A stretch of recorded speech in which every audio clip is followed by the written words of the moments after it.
Alors, mesdames, mesdemoiselles, messieurs, chers paroissiens, chers amis, bonsoir. Permettez-moi de saluer parmi vous les autorités présentes.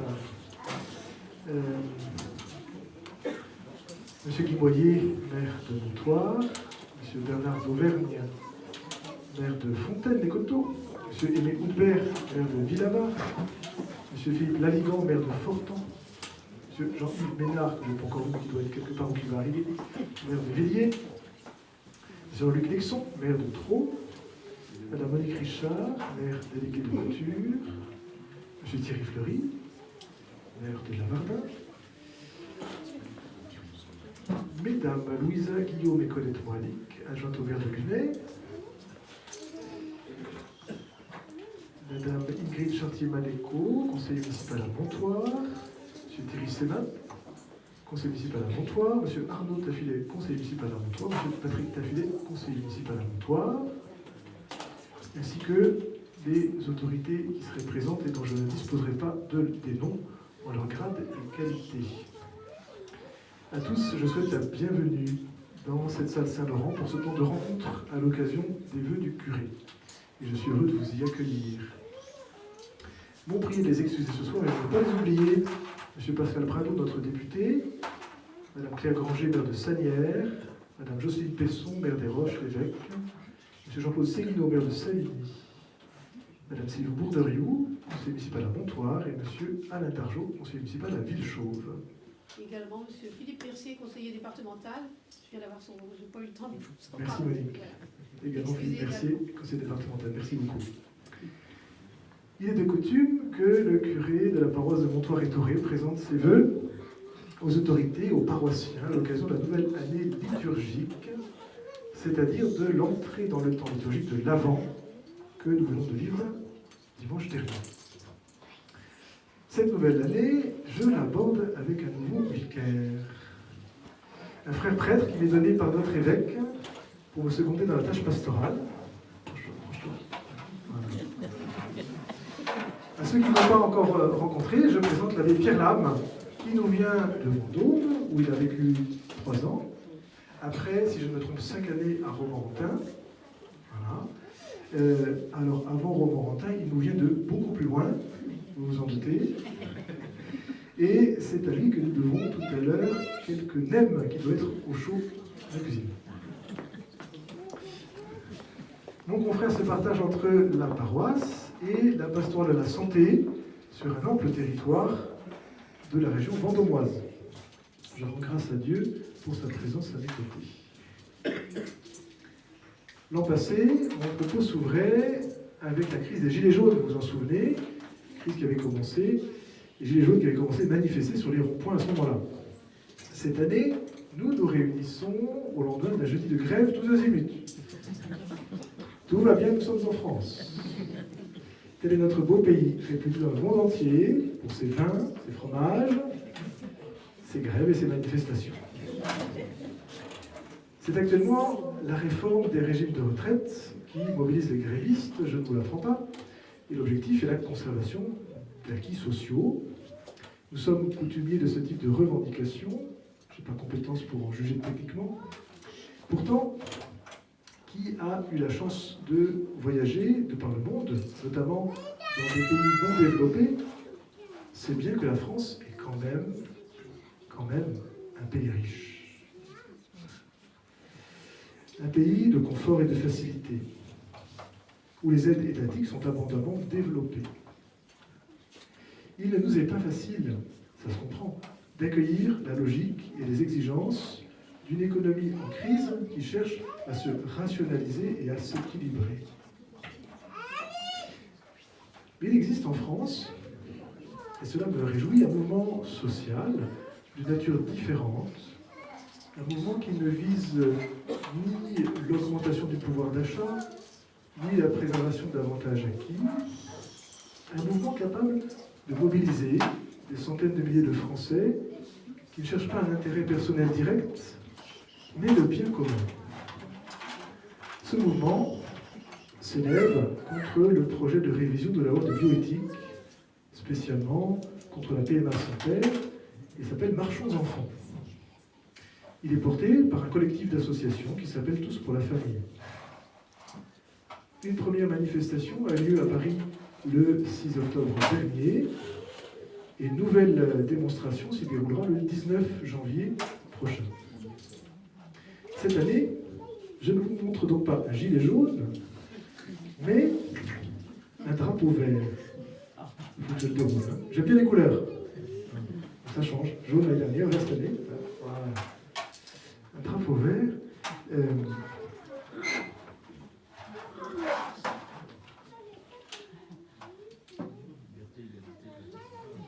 Vous y reconnaissez la devise républicaine aménagée, liberté, égalité, paternité. Le mot paternité remplace celui de fraternité parce que la réalité humaine, familiale de la paternité est profondément touchée par le contenu du projet de loi. Notons au passage qu'il est intéressant de mettre en perspective les concepts de paternité et de fraternité. J'ouvre ici une petite parenthèse. La fraternité entre les hommes ne se décrète pas artificiellement. La fraternité se reçoit d'une paternité qui la précède, par définition. Dit autrement, pour être frères les uns des autres, nous avons besoin d'un père commun. Je referme la parenthèse. Et je reviens quelques instants à la révision de la loi bioéthique qui vise entre autres à légaliser, vous le savez, la procréation médicalement assistée pour les couples de femmes et les femmes seules. La fameuse PMA sans père. Le projet présuppose que l'être humain puisse se passer de paternité, la présence d'un père. Autrement dit, le projet de loi vise à fabriquer des orphelins de père. On pourrait donc inscrire, ce serait des conséquences de la loi, à l'état civil de mère sur l'acte de naissance. Le remboursement de cette PMA pour couple de femmes et femmes seules est également prévu. On envisage, sans sourciller finalement, de grever le déficit de la sécurité sociale d'une charge nouvelle, supplémentaire, là où il n'y a pas maladie. Il s'agit d'une PMA pour les femmes fécondes. Nous sommes donc en présence d'un projet visant à satisfaire un désir catégoriel par l'altération du statut juridique de l'origine de la vie humaine et l'instauration d'une fiction d'affiliation déconnectée de la réalité. Pouvons-nous penser que ce projet d'extension de la PMA ne nous concerne pas vraiment, mais seulement quelques femmes? Tout d'abord, ce projet concerne aussi les enfants en question. Et puis, croire qu'une loi qui modifie la structure de la famille ne concerne que ceux qui recourent aux dispositions de la dite loi serait une erreur. Tout le monde est concerné parce que la famille est, je ne vous apprendrai rien, la structure fondamentale de la société. Le lieu où nous nous recevons d'autrui et où nous apprenons à vivre ensemble. Ce qui se vit à l'intérieur des familles porte la conséquence à l'extérieur. Que pouvons-nous discerner derrière ce projet d'extension de la PMA? Je relève un premier point. On nous parle beaucoup d'égalité et on nous parle beaucoup de l'égalité homme-femme. Or, en vérité, il s'agit plutôt, aujourd'hui, d'identité homme-femme, et il faudrait pouvoir dire identicité. Nos gouvernants successifs s'efforcent de rendre l'homme et la femme non plus seulement égaux, droits, mais identiques l'un à l'autre, interchangeables. C'est pas la même chose. Si deux femmes désirent un enfant, plus besoin de père. Il y a là un paradoxe qui serait cocasse si le sujet n'était grave, et qui est le suivant. Dans son discours officiel, le fameux politiquement correct, notre société promeut les différences. Mais dans le même temps, elle s'efforce de gommer la différence fondatrice de l'humanité. Quelle est la différence entre l'homme et la femme? Je relève un second point. Derrière le travail des groupes de pression, et la faveur politique qui leur est accordée, nous discernons que la recherche du bien commun a disparu, au profit de celle de la satisfaction du désir individuel. Ça va être pour beaucoup de sujets. Ce qui fait qu'il y a société humaine. Société, c'est que chaque individu est capable de dépasser son intérêt personnel immédiat, parfois égoïste, capable de dépasser la recherche de la satisfaction de certains de ses désirs au profit du bien des autres. Et donc de relations humaines de qualité dans la complémentarité des êtres. Quand la satisfaction du désir individuel devient la norme de la législation, la norme du droit, la société civile travaille à sa propre dislocation. Elle s'autodétruit dans sa nature même.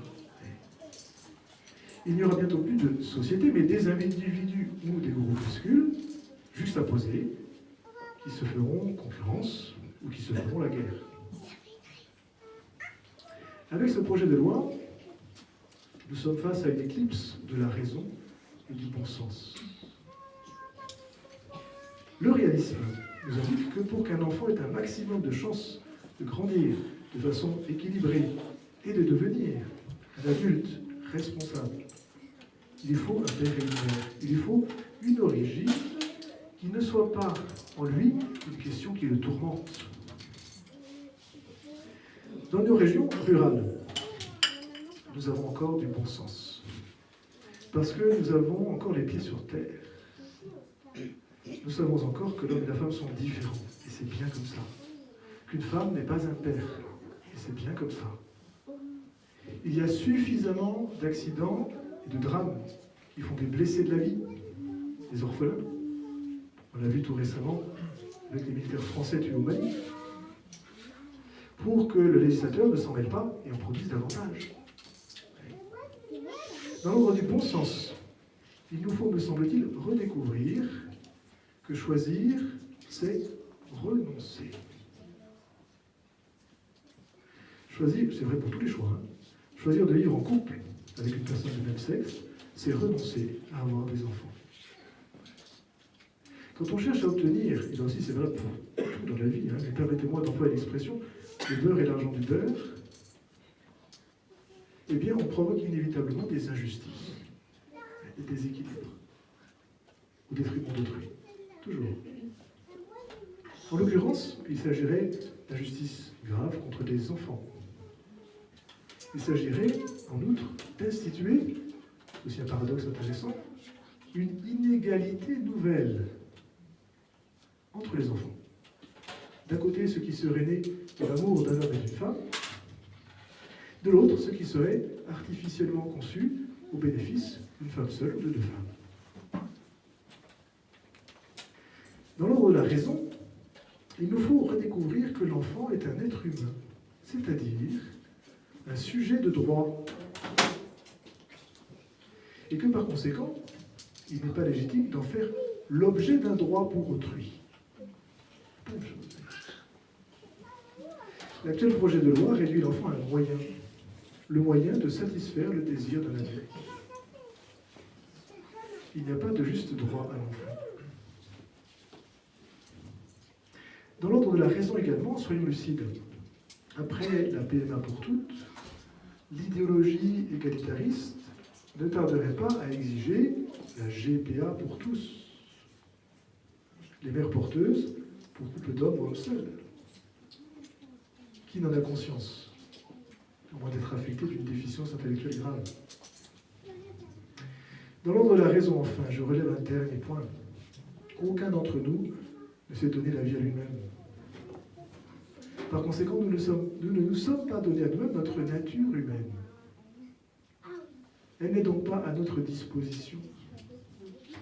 La plus grande prudence en la matière serait de bonne loi. Et pourquoi, quand il s'agit de l'être humain, ne fait-on pas appel au principe de précaution? À ceux parmi nous, nombreux ce soir, qui sont nos élus locaux, je tiens à dire avec gratitude, vous n'êtes pas des élus hors sol. Et nous comptons sur vous pour rester enracinés dans la réalité. Soyez, si vous me permettez de vous en prier, des porte-paroles du bon sens. À vous qui êtes nos édiles locales, j'adresse mes pensées amicales, reconnaissantes pour votre service d'une manière générale, et spécialement à ce moment où, au niveau municipal, vous atteignez bientôt le terme d'un mandat. Ces 6 années écoulées ont pu être lourdes. Certains d'entre vous ont connu plusieurs fusions, communes, communautés de communes, communautés d'agglomération. Le départ de Maurice Leroy a imposé de rebattre les cartes des responsabilités des uns et des autres. Vous vivez aussi des étapes successives dans l'établissement de la communauté d'agglomération Territoire Vendômois. Au 1er janvier, vous ferez face au transfert de la compétence eau et assainissement des communes avec la communauté d'agglomération, après, je crois, diverses péripéties. Pour certains, c'est un renoncement douloureux, une forme de perte de souveraineté, d'autonomie, d'indépendance. Pour d'autres, un soulagement. Pour tous, peut-être, une interrogation très concrète à court terme. Si, au 1er janvier, il y a une fuite dans le réseau, qui fait quoi? Je vous souhaite en tout cas que dans le long terme, ce transfert de compétences réalise une coopération au bien commun, au-delà des intérêts particuliers. J'espère aussi que, dès maintenant, d'autres transferts de compétences, celui de la compétence enfance-jeunesse, vous donne quelques satisfactions, quelques encouragements. L'échéance électorale du mois de mars 2020 resserre drastiquement votre calendrier de préparation du budget de l'intercommunalité. Je vous souhaite tout le ressort nécessaire en cette période dense. Le printemps prochain verra en effet la tenue de nouvelles élections municipales. Vous voici engagés dans une période préélectorale. Donc il est permis d'imaginer que vous la vivez les uns les autres très différemment, selon que vous avez choisi de ne pas vous représenter, ou au contraire de vous proposer à nouveau au suffrage de vos administrés. À ceux qui vont quitter leur mission, je souhaite de partir avec le sentiment du devoir accompli. Une grande satisfaction. Je leur souhaite également de pouvoir continuer à servir le bien commun selon d'autres modalités, afin que la richesse de leur expérience soit généreusement partagée. À ceux qui seront élus, je souhaite toute l'énergie et l'altruisme nécessaires en cette aventure humaine intense. Je leur souhaite également un mandat moins bousculé que celui qui s'achève, un mandat au cours duquel ils auront le temps de travailler. Les membres réguliers de la famille paroissiale sont élus, d'autres vont se présenter pour la première fois à ces élections. Cela me réjouit, comme signe de la vitalité des catholiques et à travers eux, de l'Église elle-même, dans notre territoire rural. Les grâces qu'ils reçoivent dans leur vie chrétienne, ils les reçoivent pour les partager avec les autres, au service d'une société juste et humaine. La paroisse, avec ses structures et ses différentes propositions, est là pour les accompagner, leur offrir le ressourcement nécessaire à l'accomplissement de leur engagement dans la cité, notamment par les temps de prière, par les temps de formation. Au titre de la formation, je souligne l'importance du parcours alpha classique que suivent avec bonheur les personnes qui y participent actuellement. Qu'est-ce qu'un parcours alpha? Une heureuse alchimie lors d'une douzaine de soirées entre la convivialité, l'exposé des éléments fondamentaux de la foi chrétienne et le libre partage en petits groupes. Alpha est ouvert à tous, à l'incroyant comme au plus fidèle comme au fidèle le plus fervent.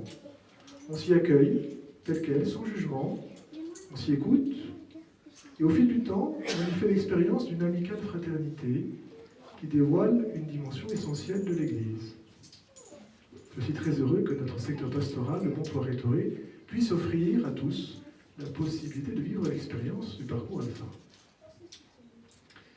L'année écoulée dans la paroisse a été marquée par le lancement d'une grande souscription publique sous l'égide de la Fondation du patrimoine en vue de participer au financement de la première tranche des travaux de réhabilitation du presbytère. Cette souscription, déjà bien fructueuse, le délégué vendômois de la Fondation du patrimoine nous indique qu'elle est particulièrement dynamique. Cette souscription est la réponse locale à l'engagement du diocèse de Blois et de notre évêque, Monseigneur Jean-Pierre Battu, en faveur de la vie de l'Église dans nos villages. En effet, l'Église diocésaine a choisi, en cette année 2019, d'investir en 2 lieux du diocèse, Romorantin et Montoire, alors que plusieurs autres projets immobiliers étaient en lice. C'est pour nous, ici, un grand encouragement et un signe d'espérance. Lancée le 10 mars, la souscription est confiée à l'intercession de Céleste de Saint-Joseph, patron réputé des causes matérielles. Cette dimension spirituelle, de prière, est d'une grande importance. Elle est notre façon d'entendre et de mettre en pratique la parole du Seigneur Jésus dans l'Évangile. Hors de moi, vous ne pouvez rien faire. Sous-entendu, rien faire de bon. Les travaux, quant à eux, ont débuté fin avril et devraient se terminer courant janvier. La charpente a été redressée, la couverture a été changée, les maçonneries en partie haute ont été nettoyées, restaurées ou renouvelées selon leur état de dégradation. La façade sur la rue, vous savez, c'est très visible, est en cours de restauration.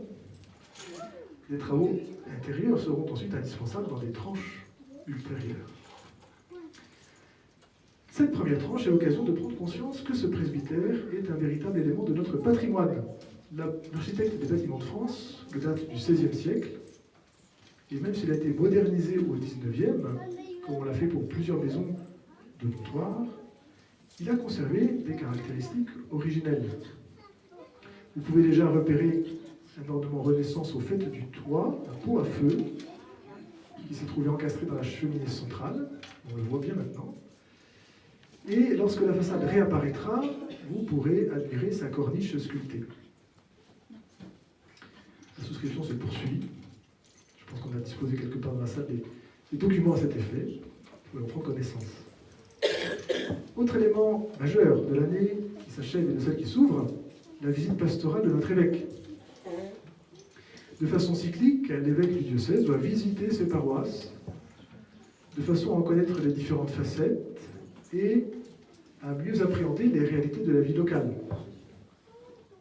Cela lui permet de nous aider à y annoncer l'Évangile. Cette visite a débuté dans notre paroisse le 1er octobre dernier, au parcours Alpha. Monseigneur est ensuite venu visiter l'équipe d'animation pastorale, puis, dans un autre genre, l'entreprise de méthanisation Métabray à Savigny.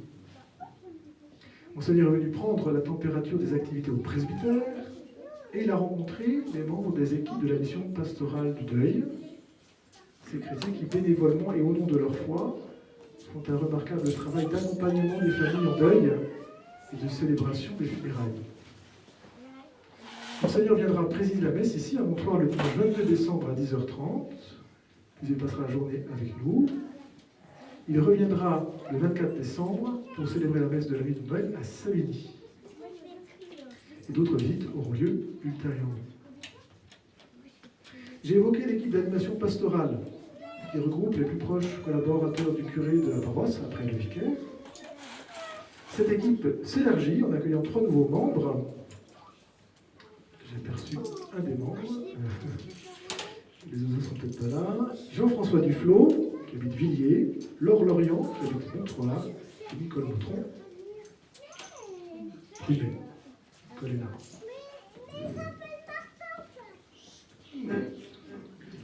Ces membres de l'équipe d'animation pastorale seront liturgiquement installés lors de la grand-messe du 15 décembre. Autre signe de la vitalité de la paroisse, la jeunesse qui est présente, pas seulement les petits qu'on entend gazouiller sur le côté. La messe de 10h30 rassemble toutes les générations et les chrétiens de passage ou les nouveaux arrivants le remarquent. L'aumônerie des lycéens et étudiants a joyeusement redémarré cet automne. Lors du marché de Noël de Lavardin, cette jeunesse paroissiale était visible, assurant la tenue de notre traditionnel stand de crête pour la sortie d'église. Aux jeunes de l'aumônerie y ont succédé 3 patrouilles scouts. Et à ce propos, je dois bien dire que je rends grâce à Dieu d'être l'aumônier du beau groupe scout unitaire de France qui est basé ici. Une vie paroissiale, ce sont aussi des imprévus, des difficultés, comme partout. Une préoccupation majeure pour nous aujourd'hui réside dans l'avenir de la chapelle de l'hôpital de Montoire, dont nous servons quotidiennement. Bâtie en 1632 par l'abbé Antoine Moreau, curé de Montoire, pour la congrégation religieuse qu'il fondait, cette chapelle avait été désaffectée à la Révolution. Depuis, les plus anciens se souviennent encore d'avoir connu la justice de paix. Restaurée en 1962, avec l'appui de l'administration, elle a été alors rendue au culte. Aujourd'hui, la directrice du centre hospitalier de Vendôme-Montoire nous impose de la quitter pour des raisons de sécurité électrique, avant de mettre en vente les bâtiments anciens de l'hôpital, qui n'ont désormais plus d'affectation dans le cadre des activités de l'établissement. C'est pour nous une difficulté importante qui surgit et qui nécessite une réflexion en même temps efficace et profonde. Concluons sur une note réjouissante. Vous le savez, parce que vous avez vu sans doute peut-être des affiches, des tracts, des annonces, un article dans la Nouvelle République.